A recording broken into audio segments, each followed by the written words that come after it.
It's time for another 1 minute story review, and today we're going to be looking at Fire Emblem Path of Radiance. This is the 9th game in the Fire Emblem series, and the first one where you don't play as royalty. The main character in this game is Ike, one of the Grail mercenaries and son of their namesake.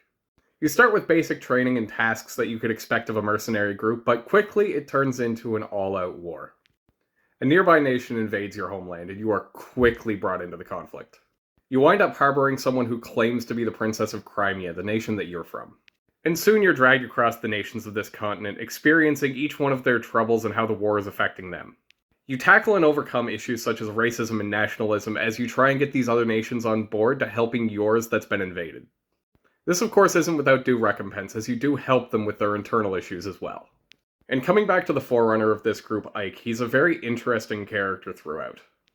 He's a very tell-it-as-it-is type, and it runs him into issues with some of the royalty and holding up the decorum that he should in their courts. And also, without saying too much, he does wind up having a personal motivation in this war that happens pretty early on. I find his growth is what makes the journey satisfying, as he listens to his emotions a lot and realizes that he can't do that all the time, but he never drops it completely.